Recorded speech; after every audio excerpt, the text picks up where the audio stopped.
Okay, hi everyone. My name is Leah and I work at Teton County Library, and so does my colleague Eva, who's here on the call too. She works in Alta. And we welcome to our very first ever Teton Writers Showcase, evening one of two of the first Teton Writers Showcase. And we at Teton County Library designed this to be a forum and a place for local writers to share their work with the community and with other writers, and to build community with each other and to share each other's fans and to be exposed to new topics, new styles of writing. And we were very lucky here in Teton County that we have so many writers, and the 7 writers that we are featuring this year for the first ever are not an exhaustive list by any means. And even after we put together our first lineup, we just thought of so many other writers that we could have reached out to and included, and everybody's, and new people that we've learned about. So we at Teton County Library like to support the art of writing, literature, and reading, and community. So thanks for being a part of this. And I hope everybody here learns something new, makes new friends, and has curiosity about something that they hadn't known before. And tonight we are featuring 3 writers. The first will be Dawn Auten, and then followed by Jeff Moore, and then Gregory Ziegler. And a little bit about Dawn. Dawn Auten retired from a 27-year career in naval TACAIR aviation. He makes his home in Etna, Wyoming with his wife, Catherine Auten.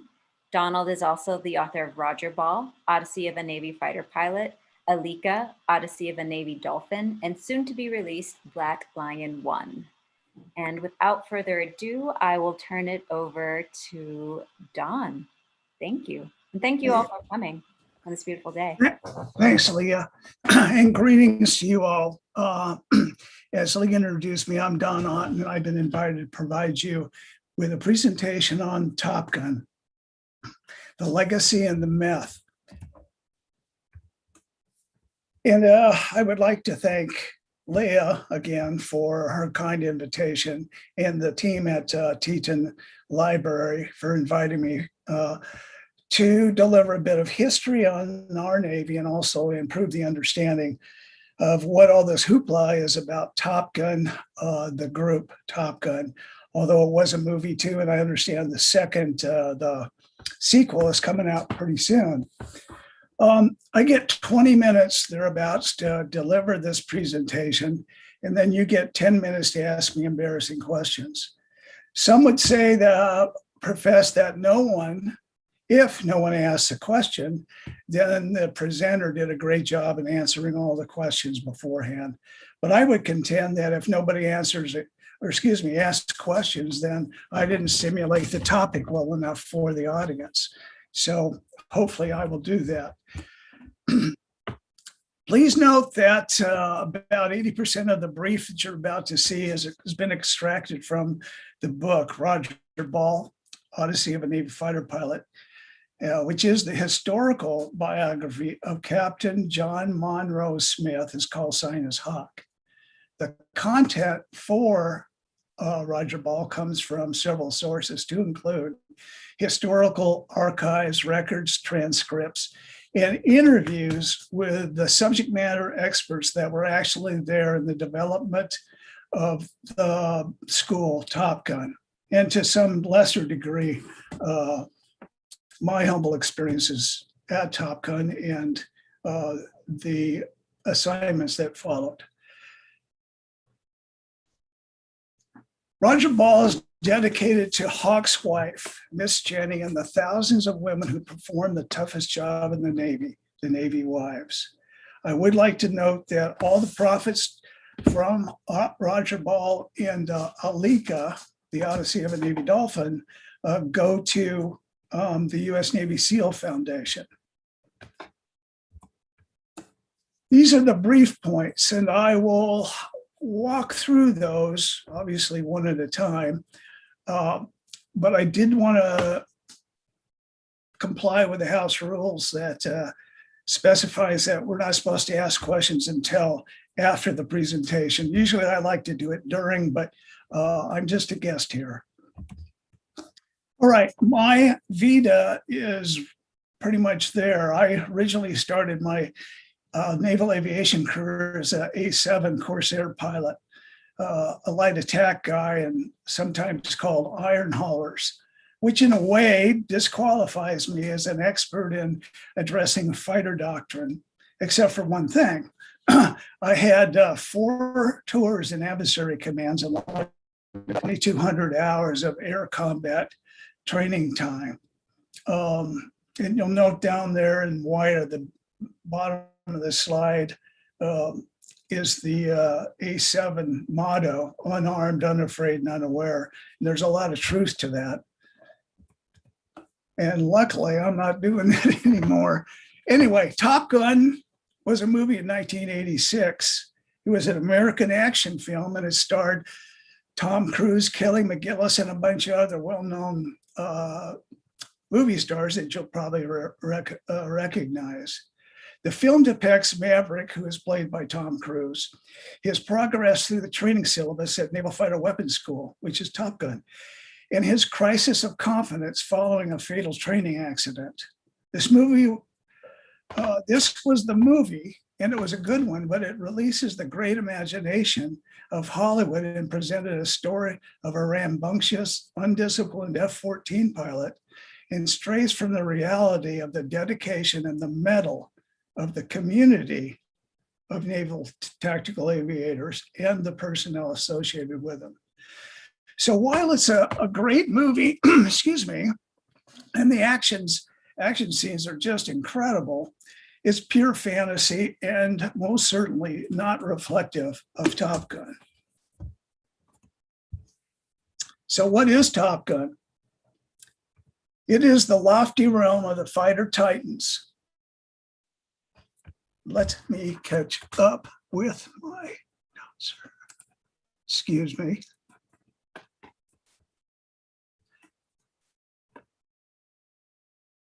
Having a little technical issue. I do apologize. Can I help you in any way? No, it's on my, I'm kind of balancing two computers here.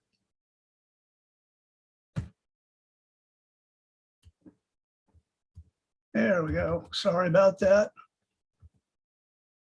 So to start again, Top Gun is the lofty realm of the fighter titans, the forgery of fighter tactics, and the bloodless proving ground for frontline tactical aviation air crews.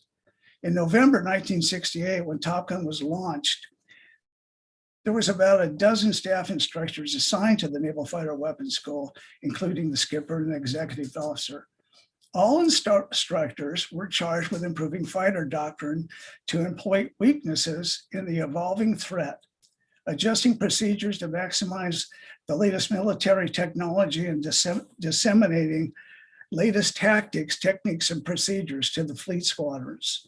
In the early days, Top Gun was given carte blanche to select the best fighter pilots and radar intercept officers to serve as their instructors.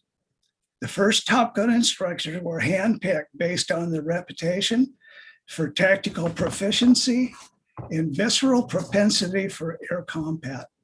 The successors of the first Top Gun instructors were selected from students who completed the Top Gun course, promising candidates were evaluated for their situational airmanship, and tactical astuteness, but also as a good representative for the Navy fighter community.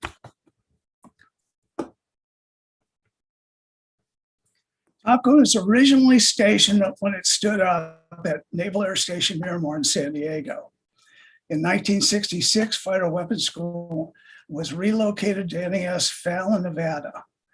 And in their now 52 years of operations, Top Gun has flown 6 types of airplanes. Most of them are shown on that slide.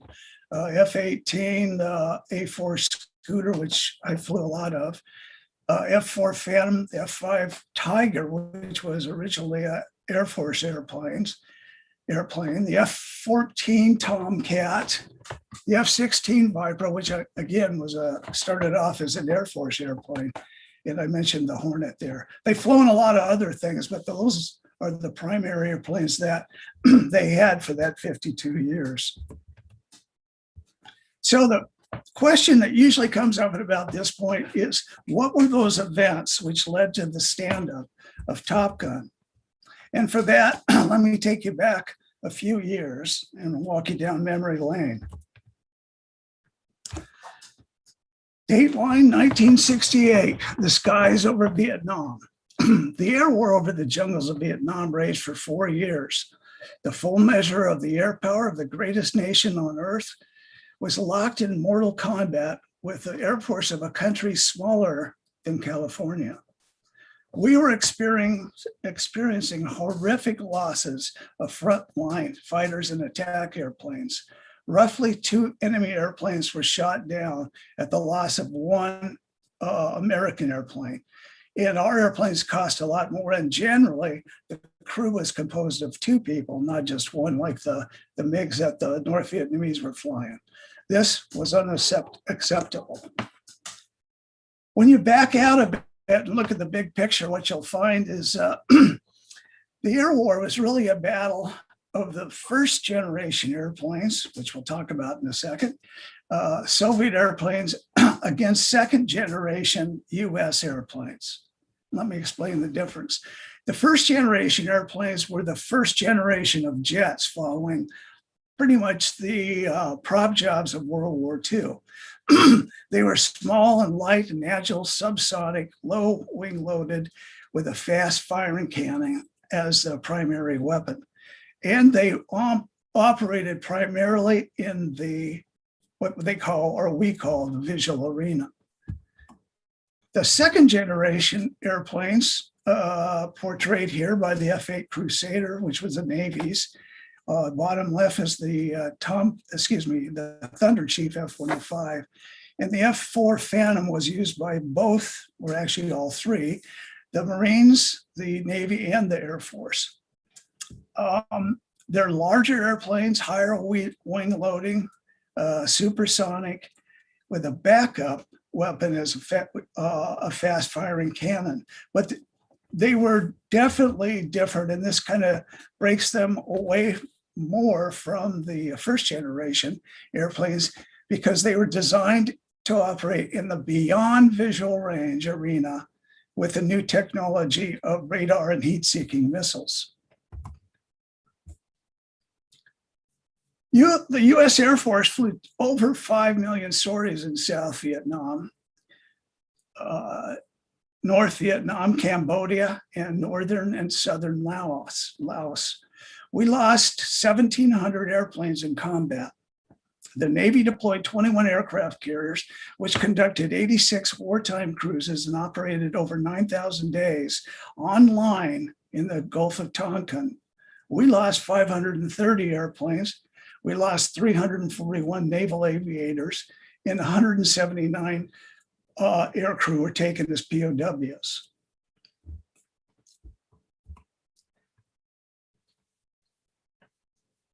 While thousands of US aircraft were destroyed and lost due to artillery or anti-aircraft artillery, surface-to-air missiles, and the fighter interceptors flown by the North Vietnamese and also China and to some degree Russia.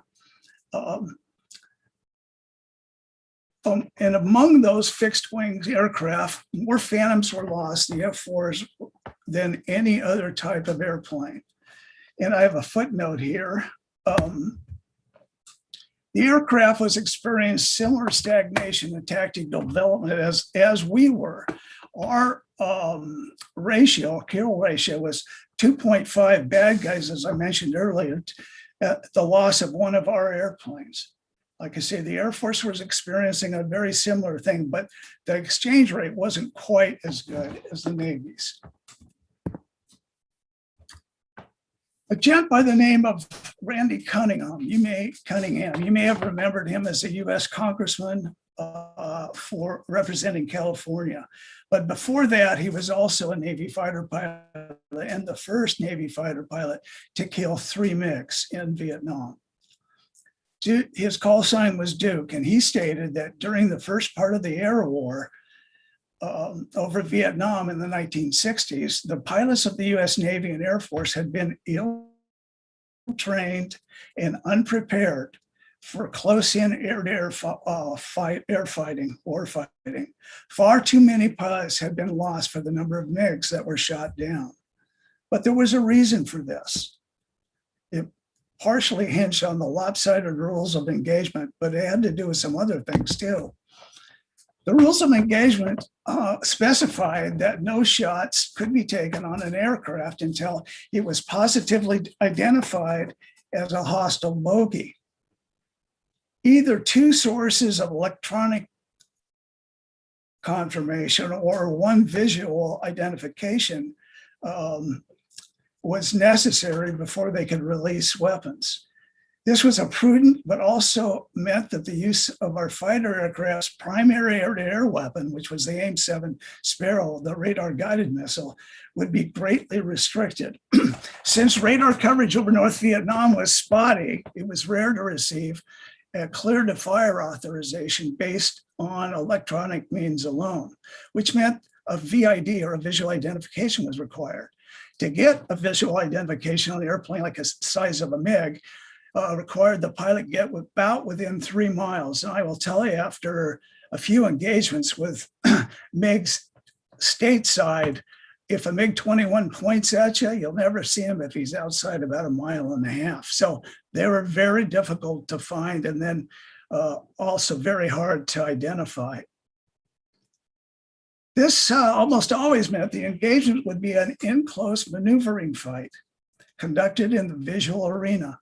Well, this caused a couple of problems. First, it put our fighter pilots in the heart of the MiG operating envelope. And secondly, it severely limited, as I mentioned, the use of our fighters' primarily weapon, which was the beyond visual range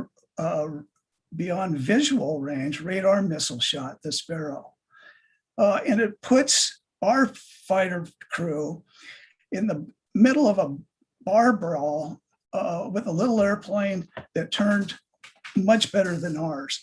And to quote a good friend of mine by the name of Muggs McEwen, it was kind of like getting a fight in a phone booth with a midget with a knife, and you're a big guy and you have a bazooka. So it was not conducive. Those rules of engagement were not conducive, or certainly not tailored for our missiles. The next 3 slides, because of our time restraints, I'm just going to summarize. In 1966, and then 2 years later, in 1968, we had the great fortune of receiving 2 MiG airplanes from a country that shall go nameless because of the sensitivity, all of it. But we were able to take those airplanes and exploit them, basically ring them out to find out what kind of stuff they could do, how good they were in the air, and develop counter tactics against those airplanes.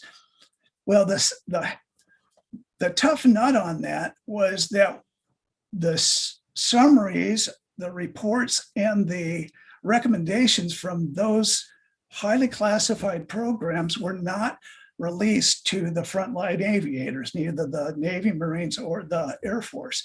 And it wasn't until 1980 that we were able to generate enough interest to get another program going called Constant Peg, which exposed all our frontline fighter guys to the MiGs. They actually got to fly them in a peacetime situation or arena.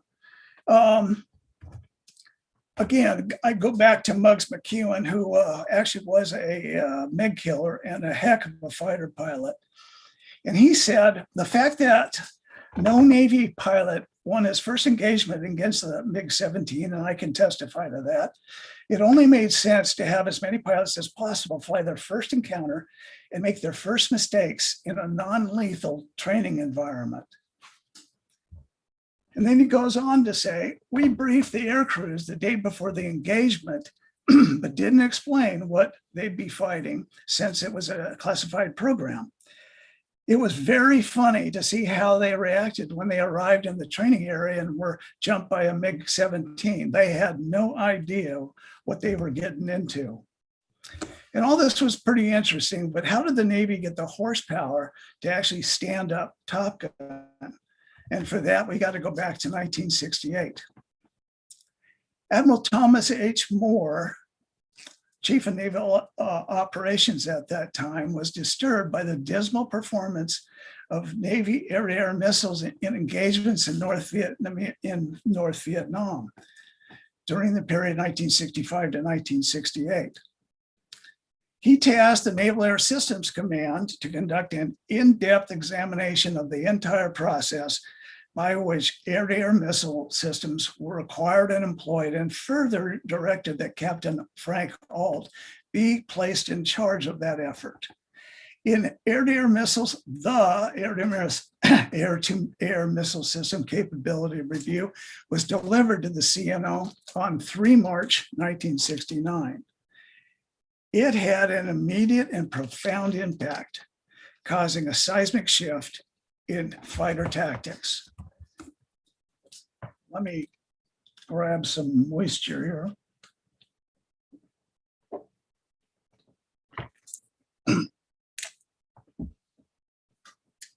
The Ault report stated that almost 600 air-to-air missiles had been fired by the Navy and the Air Force, but in about 360 engagements from June 1965 to September 1968. Performance in combat indicates a probability of achieving a kill, about 1 kill for every 10 firing attempts in any engagement where air-to-air missiles are employed. This was well below expected or desired levels. The report goes on to say that the Navy had grown into a philosophy where we are placing more emphasis on the reliance on technology and the machine than on the man.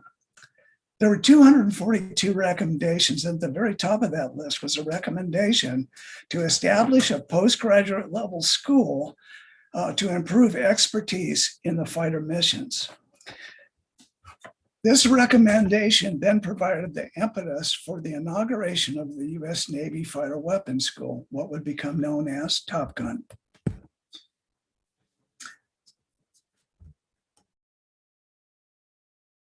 I don't know why this thing locks up, but it's doing a great job. Excuse me again. And Leia, I'm fine. It's just, this is slow to respond.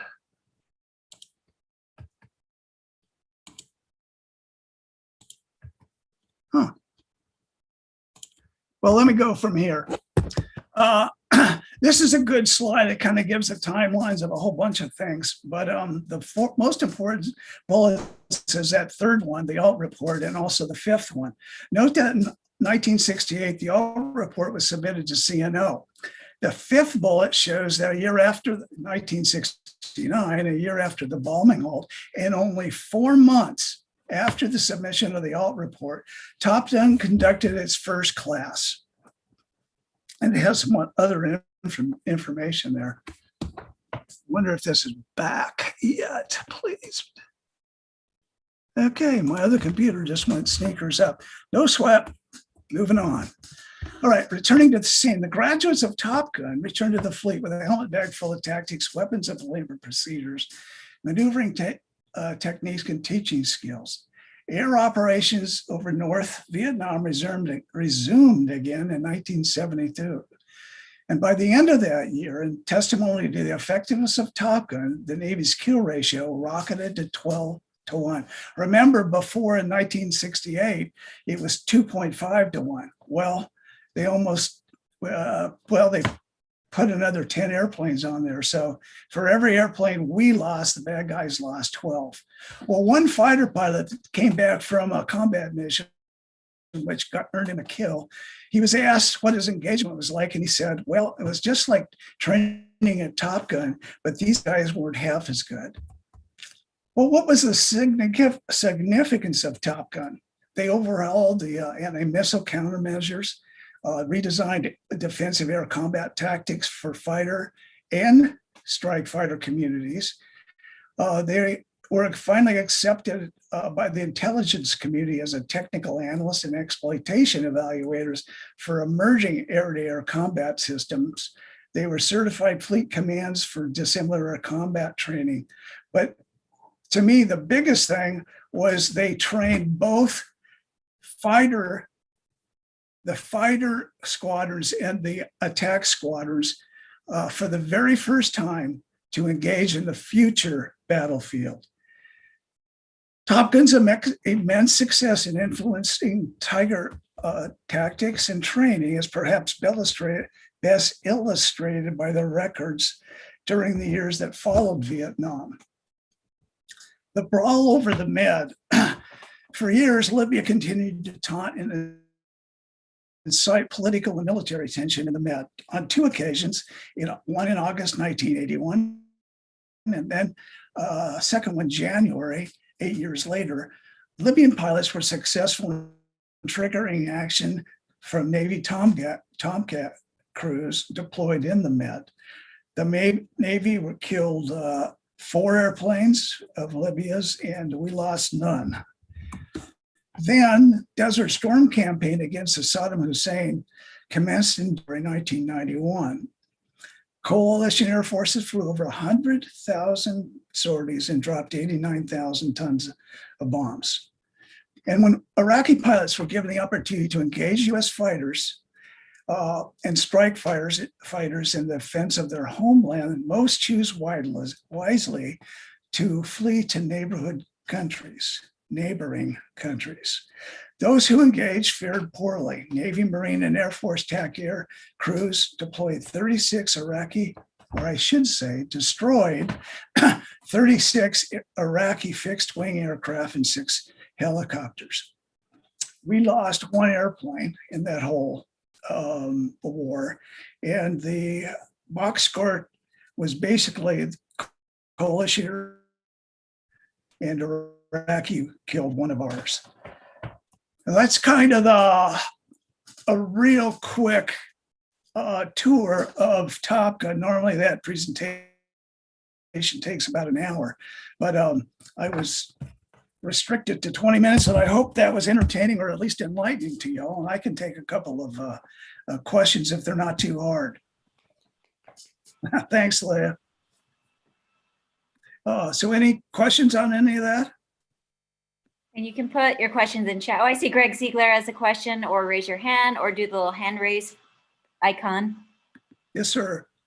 Don, I, of course, was aware of the film and always assumed Top Gun was a Hollywood term, had no idea it was based in fact. So I'd be curious to know, and you've taught me something there, I'd be curious to know how you think they settled on that term. And did it refer to one pilot or several pilots in that echelon? The under the original stand-up directive, Naval Fighter Weapons School was coined Top Gun by the first instructors, the executive officer and the commanding officer, which was Commander Smith. Although I see, Top Dog and Top Gun and Top Car and a lot of other things that kind of refer to the movie or the Navy command Top Gun. There is only, Top Gun is a command, it's a squadron. And it is up in, as I mentioned, now up in Fallon, Nevada. Anything else? Leah, I'm sure you have a good question. Okay, Well, if there's nothing else, I sure want to thank you again for, I have a question actually, Don. yes, sir. What is the relationship, or what has been the relationship between the Navy pilots and the pilots from the other armed services? Well, let me admit my favoritism. I was a Navy guy, so I'm going to say, because Navy TAC air guys fly off ships, aircraft carriers, we were definitely the best of all three of them. But I have flown with a lot of Marines and a whole bunch of Air Force guys, and I have the utmost respect for them. Within the TAC air community, with TAC air is basically that group of airplanes whose mission it is to go out and make a whole bunch of big things, little things, either by blowing them up or shooting them down. So my experience with both the Marines and the Air Force has been nothing but exceptional. When you start going up the chain of command or the leadership ladder, I have less respect for the Air Force. They've done some horrible, well, not horrible, but unusual things for their community. But all in all, the TAC air community is I think #1 in the world. Thank you. Yes, sir. Anything else?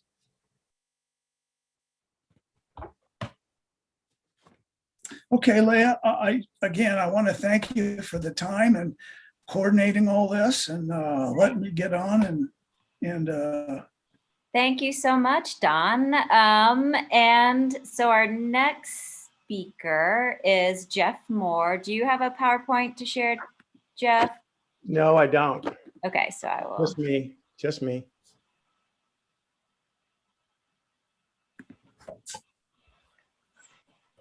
Leah, how do I take my my slideshow off this? Yeah, you can just stop screen. I can do it for you too. Stop sharing participant screen. All right, so, and I will mute you. And so Jeff Moore is our next speaker, and Jeff is CEO of Moore Leadership, LLC. He helps leaders in both the corporate world and college sports build championship teams. Jeff's Longhorn women's tennis team won 2 NCAA championships, appeared in 2 NCAA finals, advanced to Final Four 3 times, and won 18 conference titles. He is a member of the Longhorn Hall of Honor, the College Tennis Hall of Fame, and the Texas Tennis Hall of Fame. He has been named National Coach of the Year and was Conference Coach of the Year 10 times. Jeff began his career coaching women's basketball at the University of Redlands, then coached the men's and women's tennis teams at the University of Colorado before moving to Texas. He also has experience as a teacher, administrator, and coach at the high school level. And without further ado, Jeff Moore. Thank you, Leah. Can you hear me? Awesome. Well, I really appreciate you having me and giving me this opportunity.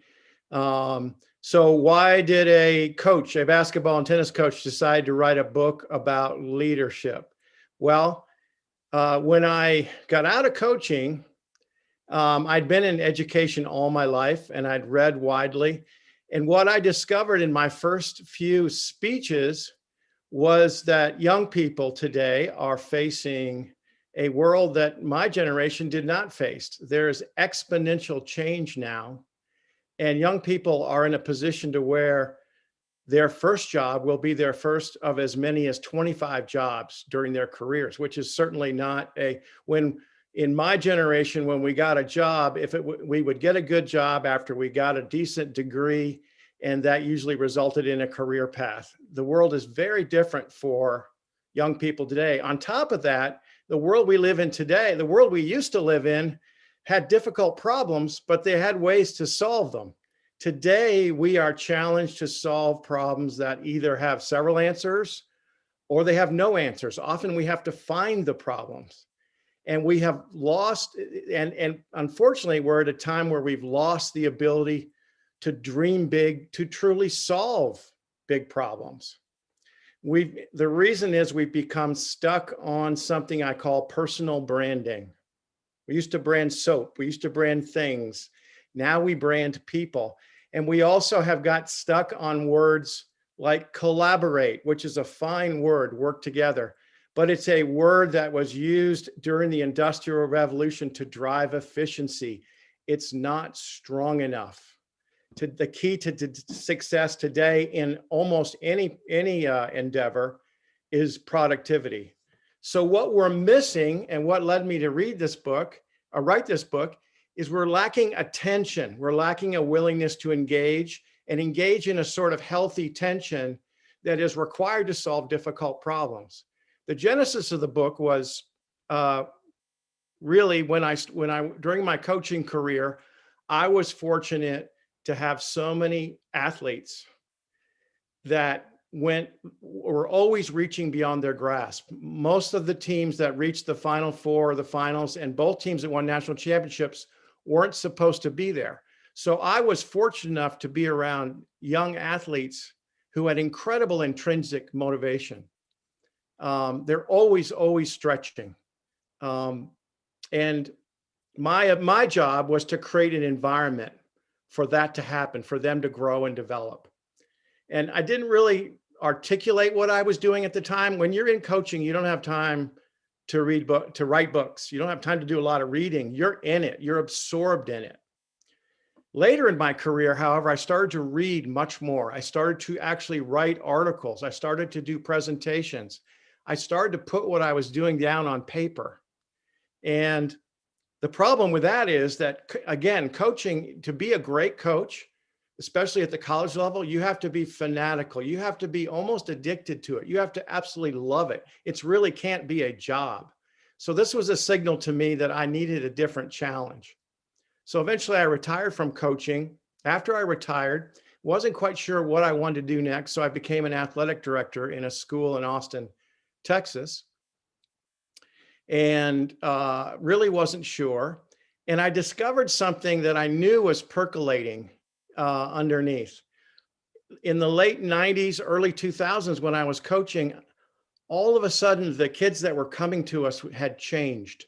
Whereas I used to hear from a recruit, I'm really good, but can you help me get better? And can I have a key to the courts when you're not around so I can practice? It changed to, I'm really good. What gear do we wear? What time do we practice? Are you going to get me to the pros? And I was thinking, well, what is this? Have the Martians invaded? Have young people changed? When I got to the independent school, Trinity Episcopal, and became an AD, I was then among that group. I was in a group of K through 12 parents that were developing these kids. And the parents were everywhere, every day, into everything. And their number one goal was to build the resume of their kids, starting in pre-K. So to build their personal brand. So I was alarmed. So I'm sitting in my office in the summer before I started my job, and I'm saying, well, what is my philosophy of athletics going to be? So I called my good friend, Paul Wardlaw, who was at that time the coach at Brown, who I often conferred with. And I said, Paul, these parents won't allow their kids to compete. All they want them to do is compare. They will not allow their children to struggle. How are their children ever going to fly under their own power? It's just not possible. They're afraid to compete, or the way I was looking at compete. Paul told me to look up in the dictionary, dictionary.com. He said, go look at the origin of compete. So I went on dictionary.com, and the first thing I saw was the modern definition, which says to outdo for prize or supremacy. And I thought to myself, well, that might be part of it, but that's not it. That doesn't encapsulate it. Then I went down to the origin, and it said to strive together. It said in rivalry with, to strive together. And I thought, what does that mean? And as Paul and I discussed, what it means is when two people compete, and it doesn't necessarily mean that those two people are in an athletic contest. or Leah and I are in a meeting and one of us is going to win the project and the other one isn't. Leah and I could simply be debating as teammates an issue. But either way, there's tension when you truly compete. There's tension, but if you're a competitor versus what I think compete today is thought to be more cutthroat. If you're a true competitor, you come away from, Leah and I come away from that engagement having felt like we made each other better, because it takes tension to grow muscles. When you're muscle strength, it also takes tension to grow a relationship.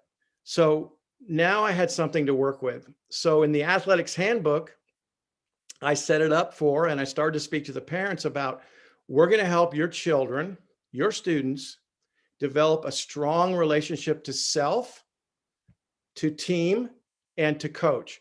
Relationship to self, what does that mean? Well, if you're going to get better, you're going to have to change, and that's uncomfortable, and you have to embrace that.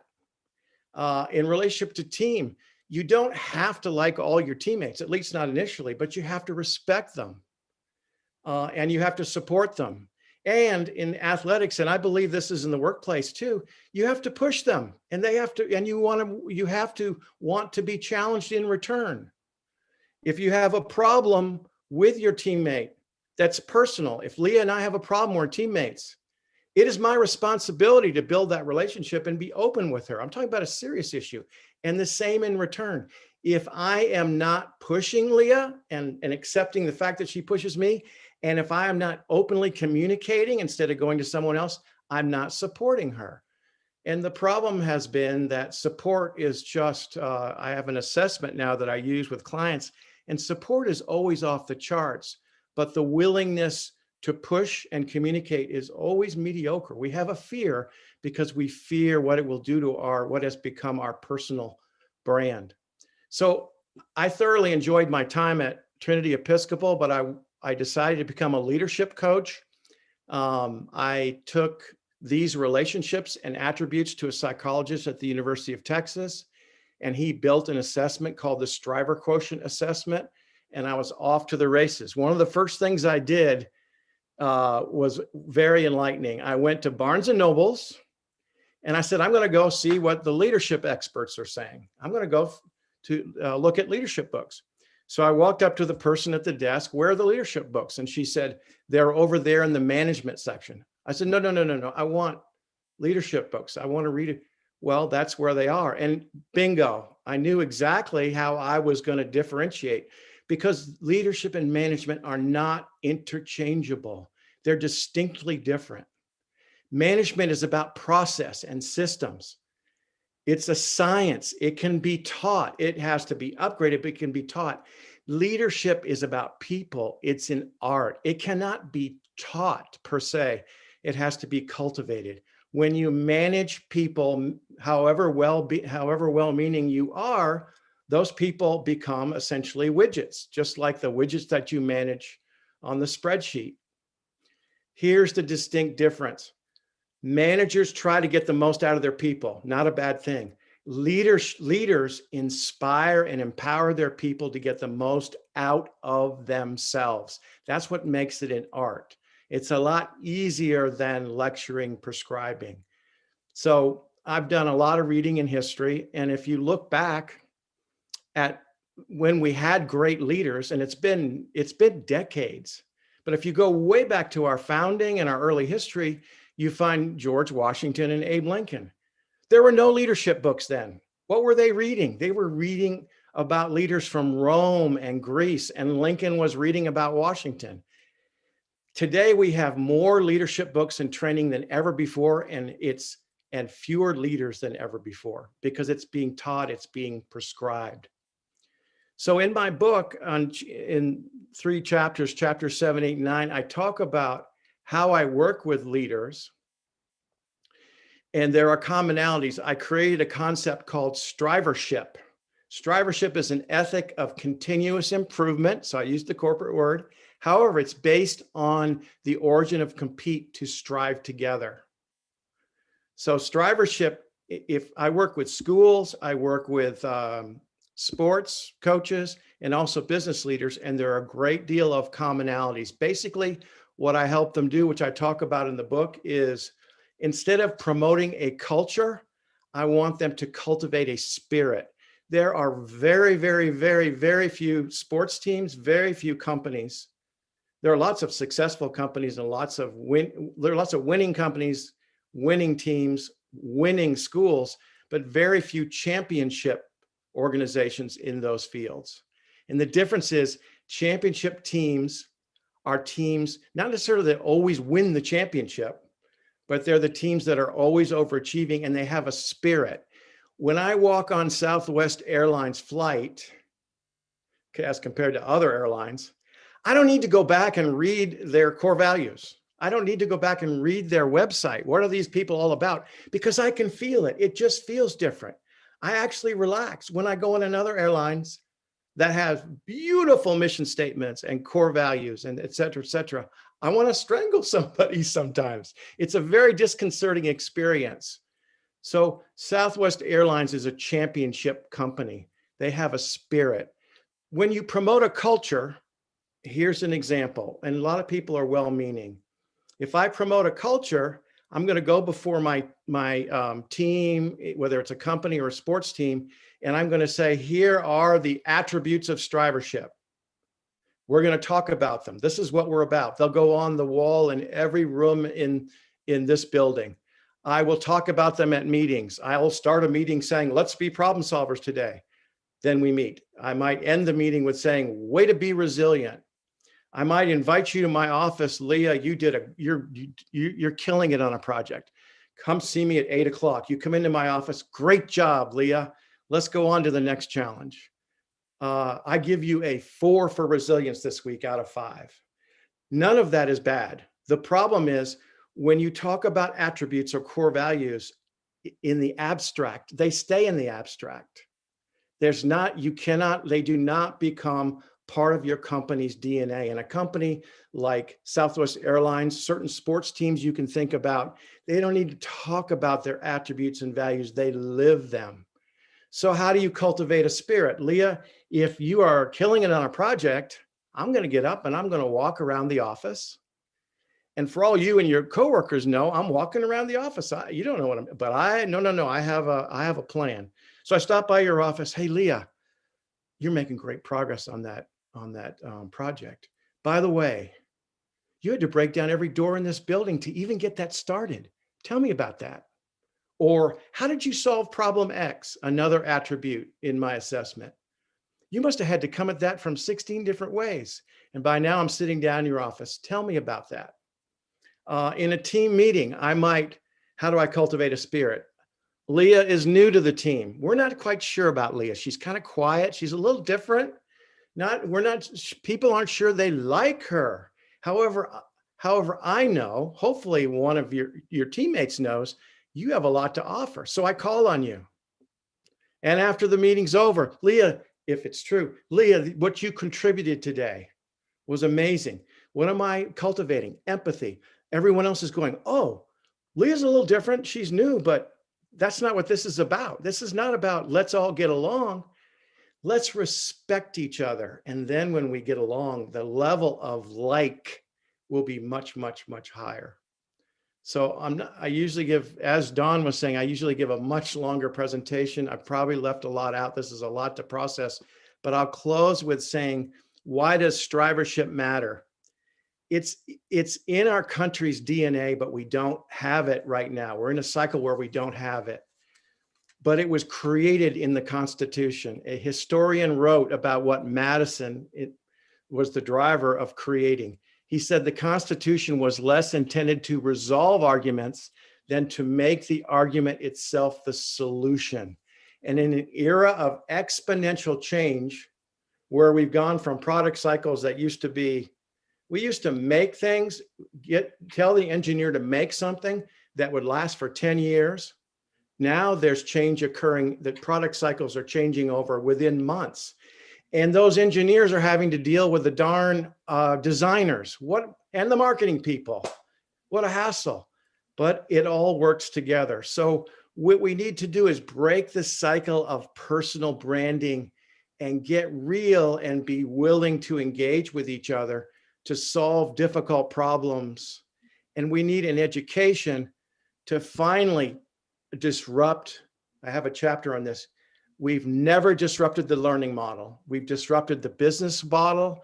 We deliver instruction. We deliver learning. You can't deliver learning. The learner has to access it. This is a much longer conversation, but we're not preparing people in our traditional system for the real world, because in the real world, you don't take tests. You're evaluated on your ability to solve problems, very difficult problems. I'll close with saying Laszlo Bock, who was the first chief people officer of Google way back in the beginning, before they had started having all these problems, he said, I can play the game of school, but we've got problems that don't have answers. So they don't even look at transcripts. So we need more people. We need more people who are willing to strive together and get excited about it, to solve these incredibly difficult problems, to make our way of life possible and continue. So thank you very much for listening, and any question, if anybody has any questions. Yes, Don. Oh, thanks, Leah. You have to unmute yourself, Don. Did you have a question, Don?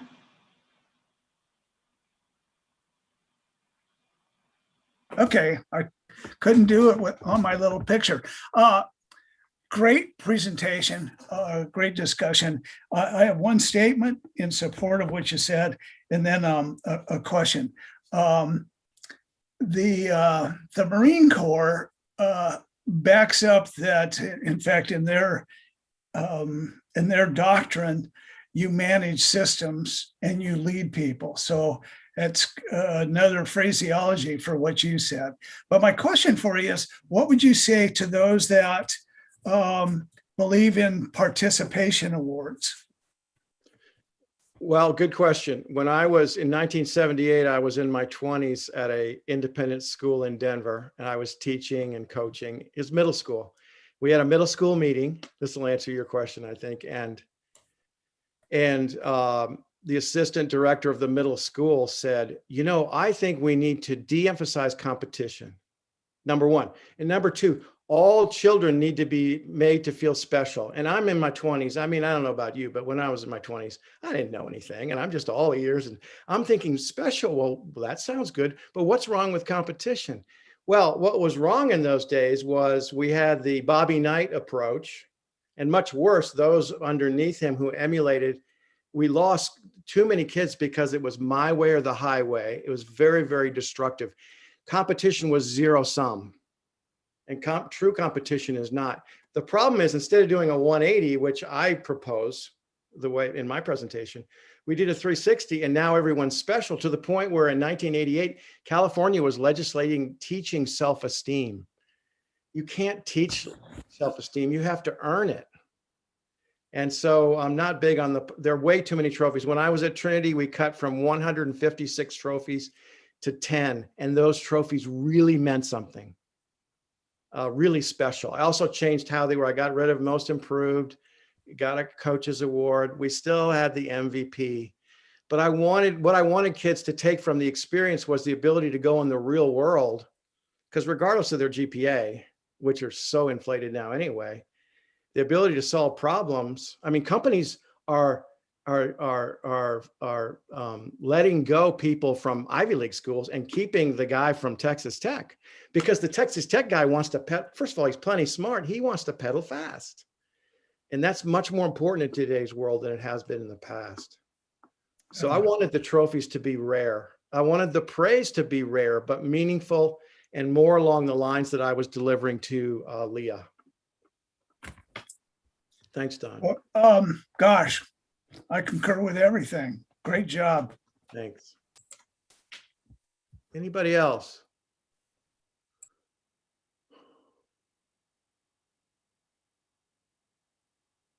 I have a question. What, in your opinion, do you think is the source of our cultural competition? Well, I don't think it is competition. That's a good question. I think it's competition. I think it's, you can use social media as an obvious example. The resume building of parents, it's so that we will compare favorably. I want you to like me. So the more likes, the more better. That's not even going to school is not competition because you can grind. I just have to provide what you want and I'll get probably there's an 85% chance I'll get an A or a B. I mean, how difficult is that? So competing is more the kind of engagement that we encountered. And I think at the root of it, it's not millennials. That's a good question, Leah. Everybody tags the millennials because of an addiction to social media, et cetera. But the boomers, look who's running the country, old white men like me. And we've gone nowhere. We've solved no big problems in decades because we perform, we tweet, and I don't just mean Trump. It's been happening, and in past administrations, several presidencies. It's just been a real problem. So creating a brand, nothing wrong promoting yourself, but the brand has become everything, and we're hiding behind it.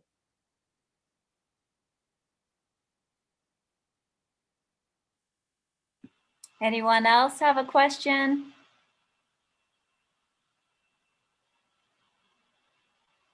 All right. Now we will pivot to the fiction world with Greg Ziegler, and but he maintains the tension with mystery novels and stuff like that. So keeping with the theme of the evening, and a little bit about Greg. He is a lifelong educator, writer, speaker, and environmentalist. He is a former Knowles instructor and executive director of the Teton Science School. Ziegler holds a BA from Washington and Jefferson College in Washington, Pennsylvania, and a Master's of Education from the University of Utah. He has served as head and on the boards of several independent schools.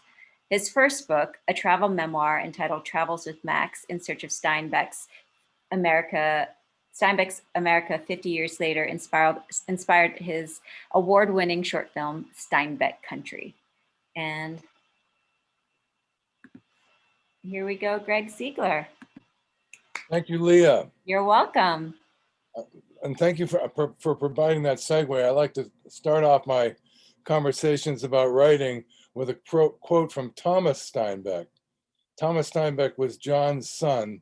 John Steinbeck had two boys, and Thomas was alive when I did my trip around America, retracing John Steinbeck's route, and gave a wonderful interview. He was a good writer in his own right, and he said something that I shall never forget, and I think of every time I'm addressing a group of people about my novels, and that is, he said, I write these damn books. I can't believe anybody expects me to talk about them. He was kind of irascible like his dad, but he was also a raconteur, a great storyteller, and that was one of the highlights of that experience. But then I pivoted away from nonfiction, as our two other speakers this evening have addressed, to fiction, to a eco-thriller trilogy, or I like to call it a trilogy of 3 novels with the protagonists Jake Goddard and Susan Brand, which have been also said to be in the subgenre of cli-fi or climate fiction. Climate fiction being any act of fiction that addresses climate change. So I sometimes get sort of a snooze alert when I give that introduction, because folks assume there's going to be too much science, too much gloom, and not that much fun. But the challenge for me is to keep the suspense and balance with the science. And of course, my books contain assault and abduction and attempted murder, and I've gotten high marks for a roller coaster ride of excitement and interest, and white knuckle chapters and so forth, which are fun to write. But one of the greatest challenges for me in writing cli-fi and writing about climate change is melding the science into the narrative successfully. And so far, that seems to be happening. Let me give you a brief introduction to my 3 novels. I know the title's probably backwards, but the covers are beautiful. Cover artist is Jane Levino, like local artist and educator. And the first is about fighting over water in the Colorado River, which is endangered. It's overtapped and overtaxed. And by the way, reservoir mead, depicted here, is predicted that it will hit its lowest level ever because of an extended mega drought next month, ever. And there are millions, over 30 million people who depend on Lake Mead. So that's a little bit of a scary scenario. My second, Some Say Fire, again, covered by Jane Levino. My books are works of art before anybody even opens them. It's about acts of terror, forest fires set as acts of terror. And by the way, each book contains a character named Majestic, a 59 flying cloud airstream. And in this case, Jake Goddard and Susan Brand are involved in a car chase while towing Majestic, which is kind of interesting. And finally, and the one I'll concentrate on mostly tonight, is Rare as Earth, which is about the extractive industry, both fracking and mining for precious metals as well. So we've got water, fire, and earth in the trilogy. I often get the question, so how do you blend the science and the suspense? And actually my first, the Straw That Broke was chosen as all school book for a school in Western Pennsylvania, which means every adult and every student read the book. And the school was kind enough to give me this catchphrase. They said, we chose Greg Ziegler's book for its ability to both educate and entertain. They wanted the kids to be absorbed by the narrative, but also learn from the science. I write with a bit of a formula for the suspense. The first scene has to be a grabber. Every 15 or 20 pages, there has to be rising action or increased tension. And of course, I'm always working toward the climax and denouement. But throughout that process, which I think sort of comes to us all naturally, from the first cartoon we see as children, we see the conflict and resolution aspect to the narrative. But throughout that process, I meld in the science, and the science requires research. You often hear you should write about what you know. I would argue you should write about what you want to know. If a subject grabs your attention and your interest and your curiosity, research it until you do know it. And so frankly, when I started Rare as Earth, I knew nothing about fracking. I just knew there was a lot of fracking going on. And obviously, by the time I completed the book, I knew a lot about the extractive industry and a lot about the problems in the extractive industry. So using Rare as Earth as an example, I'm going to read a couple sections where the science has been blended into the narrative. Now, these are not the white knuckle sections, so don't judge the whole book by these sections. I'm just trying to make the point that the mosaic is there and the science is blended. What you must first do is be sure you don't preach. Stop the narrative action by getting up on your soapbox and not allow things to slow. So the more you can put the science in the mouths of different characters, including the bad guys, the better it is. To start with, in my first scene, I'll introduce you to one of my two 14-year-old female protagonists who are based on my hero, Greta. Amanda Fry, 14. And by the way, all the science is factual in my novels. Amanda says, our teacher suggested we Google Beaufort oil and gas. Beaufort has an oil well right off the campus where Amanda is attending boarding school in central Pennsylvania. When I did, I found the company has been busted several times, resulting in thousands of dollars in fines, including a very steep one in a nearby county for cleaning up a 5,000-gallon hydrochloric acid spill that wiped out fish. Acid? What would they be doing with hydrochloric acid? Susan asked. Well, something like 90, 95, 99%, I don't know, like I said, I suck at numbers, but after the whole is bored, Most of the drilling liquid is water and sand injected under high pressure. The remainder is a secret formula added for lubrication. I think it's called a priority, proprietary. Industries call their secrets proprietary, Amanda, Jake said. Gotcha. Anyhow, hydrochloric acid is used after the hole is bored, but before the sand and secret slickening fluid is added. The acid cleans out crap from the drilling and helps open up the shale fracture. That spill sounds pretty serious, Jake said. Mandy stopped her cup mid-sip. That's nothing. I learned online that in Lincoln County, where Beaufort spilled the acid, they also had methane gas and well water and a gas well blowout. Beaufort's into gas too, all in like 15 months. Great for the climate, don't you think? I mean, this is like a gold rush in Pennsylvania. Mr. M, that's her science teacher, says neighbor states New York and Maryland don't even allow fracking. What does that tell you? We can then go on to the words of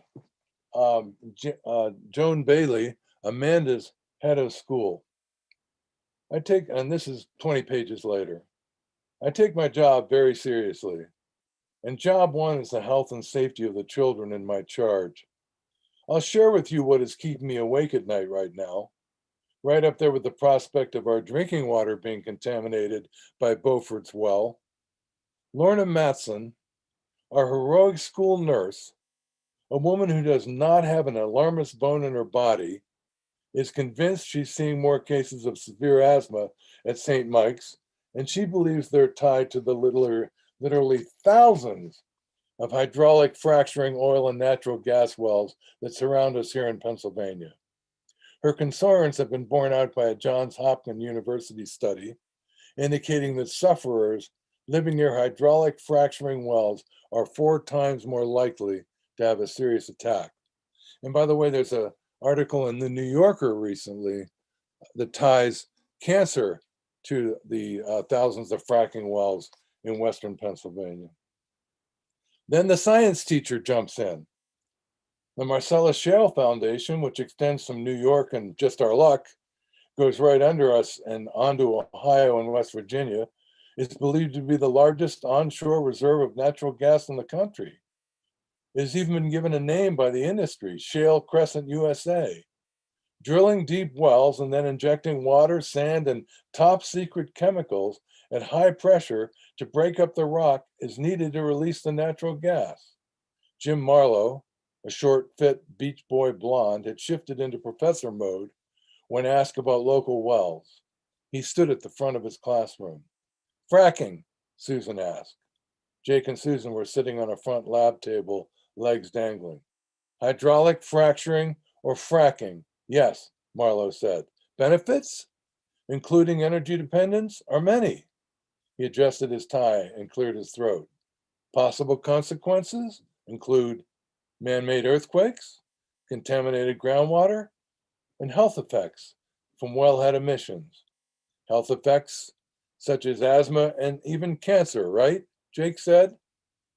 Those are pretty serious consequences. Could have been worse.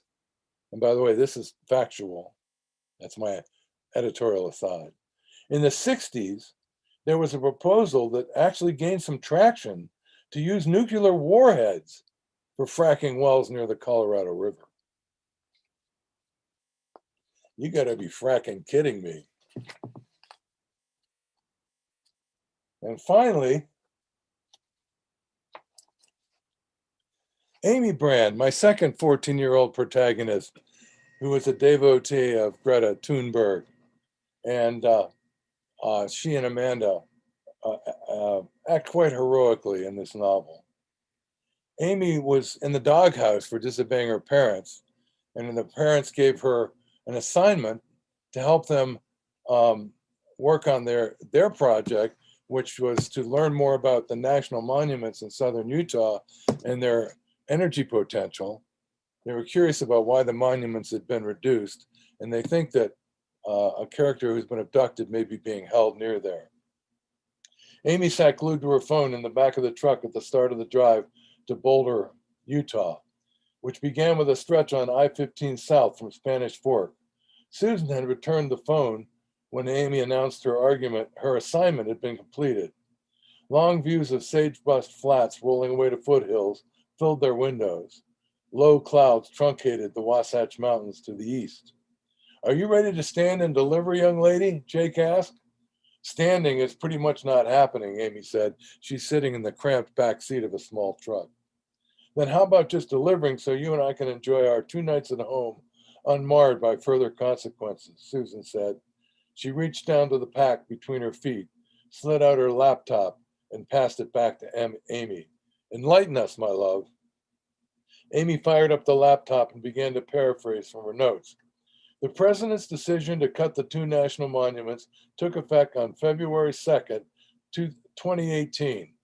Isn't that Groundhog Day? Maybe he was frightened by his shadow," Jake said. Jake, if you want me to read this report, you'll have to stop the stupid jokes and drive." "Yes, ma'am," Jake said, putting his hands at 10 and 2 and staring straight ahead at the road in mock compliance. "Good boy. Now, where was I before? Let's see. Bear's ears. The previous president's baby is now down to 16%. Slick Willie's love child. Slick Willie's love child? Talk about stupid jokes," Jake said. "Will you 2 children just stop?" "Go on, Amy." "Okay. Bill's Monument, Grand Staircase Escalante, is a little over half its original size. 2 gorgeous and sacred places that deserve all the protection they can get," Jake said. "Jake," Susan said. "Sorry. Go on, Amers," Jake said. "The land no longer under national monument protection has been reopened to claims under the General Mining Law of 1872. Add that to the list of assaults by the Environmental Prostitution Agency," Jake said, pounding the steering wheel. "New mineral, oil, and gas leasing opportunities in protected lands such as the Arctic National Wildlife Refuge? Check. Easing drilling regs and rolling back habitat protection for endangered species? Check. Now this monument reduction bullshit? Check." Amy slammed closed the laptop. A black pickup pulled even with them, trying to pass. They were gaining elevation and it was starting to snow. "Amy, I'm sorry. I'll shut up. I promise. You're doing a great job. Please keep going." The truck signaled and pulled over in front of them. Amy exhaled her frustration and opened the laptop. This has only happened on a large scale once before. President Wilson in 1915 reduced Mount Olympus National Monument by half. That was not challenged in court. This rollback has been. Right on, Mom. Sorry. 5 Indian nations and several conservation groups have filed suits to protect the monuments. Amy scrolled through her pages. "Oh, and I found this great description of bear's ears in a Nat Geo article. Quote, the massive acreage descends from the pine forests and high meadows of Elk Ridge and the Bear's Ears, twin buttes held sacred by local tribes through fissured sandstone canyon systems and pinyon juniper desert, notched with bladed ridges and packed with ancestral Pueblo artifacts." "That's a beautiful description," Jake said. "Now, what did you learn about the mining potential? That's critical." And she goes on to talk about that. And by the way, it's really interesting and something I learned from my research, and that is there's a reason why we have very few national monuments in Wyoming. The first national monument established under the Antiquities Act under Teddy Roosevelt is Devil's Tower. And the attempt to make the Teton National Monument into a national park was so upsetting to locals, they negotiated 5 compromises before approving going forward with Grand Teton National Park. 1 was the airport. 2 is grazing. 3 is hunting. 4 is the park pays some taxes, and most parks do not. And the 5th one is, they said, you must agree that no president going forward will ever have the right to enact the Antiquities Act in Wyoming in the future. Therefore, since the establishment of Grand Teton National Park in the 50s, no national monuments have been established in Wyoming. That's my spiel. What are your questions? And by the way, I apologize for the length of that reading. Tim Sandlin said to me once, the worst thing an author can do at an author's reading is read. Thank you.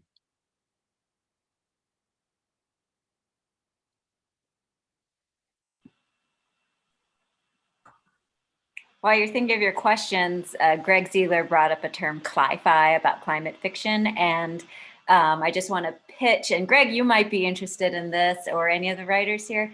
The library is collaborating with the News and Guide in celebration of our Teton County centennial anniversary. And we're going to hold a writing contest of imagining Jackson Hole 100 years from now. So there's going to be prizes for most probable, accurate visions of what Jackson will look like, most aspirational, what do we want to look like, and then stories for a day in the life of someone living in Jackson 100 years from now. You can choose whichever character you want to choose from, like the ski bum or the tourist or the business person or the restaurant server or whoever you want to choose. So climate change will probably be a factor in that too. So think about that, Greg. I'll send you info when that comes out. It should come out in the paper next Wednesday. So thank you, Leah. That sounds very interesting. Right. And the idea is like how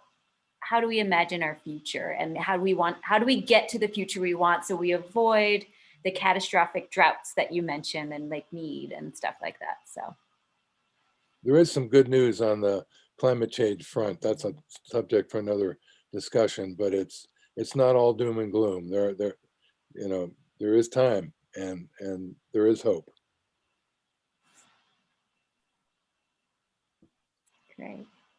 Leah, I just wanted to give a shout out and a big thank you to all of our authors. And this was a question to everyone, or to the three authors. Greg, I know that Steinbeck is a big influence in your life, but I'm wondering about other authors that have been inspirational to begin the writing process for you. Thank you so much for asking. I am just thrilled and honored to have a cover endorsement written by Anne Hillerman. And Anne has picked up where her dad left off with that series with Jim Chi, etc. Although she's taken a female character and brought her more center stage. And I've gotten to know Anne. She's become a friend. Her dad was a strong influence on my writing, Tony Hillerman. And in fact, one of my earlier readers of The Straw That Broke compared me to Tony Hillerman, which is the greatest possible compliment. My writing has also been compared to Cadillac Desert, which is the Bible about Western water development, and the film Chinatown. And those have all been great compliments. And I found myself saying, yeah, I feel like those things have influenced me. Jeff or Dawn? I think Do you want to jump on that?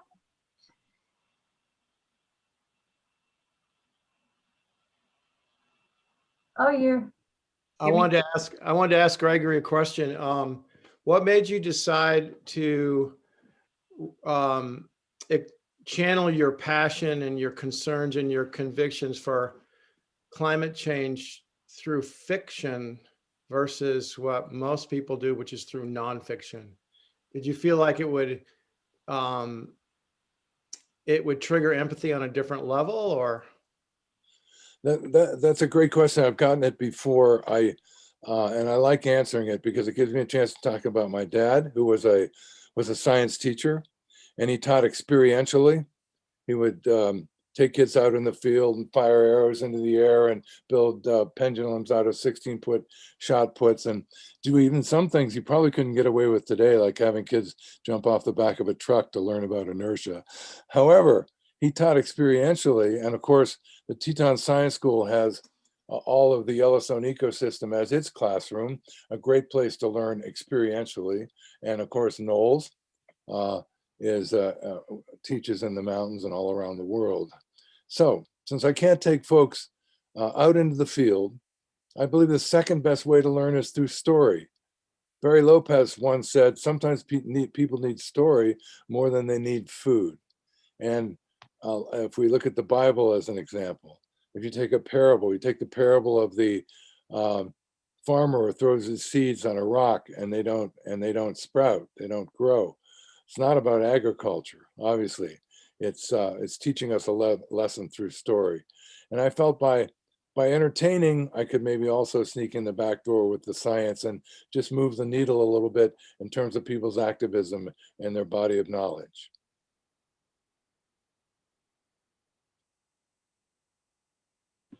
Thank you. That's a great answer. Thanks, Greg. Anyone else? I have a question. Gail? And Gail Marie is a speaker for next week, and she's an author as well. Can you hear me? Okay.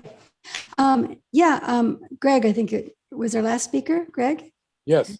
I was fascinated by the fact that you are writing from the viewpoint of 14-year-old girls.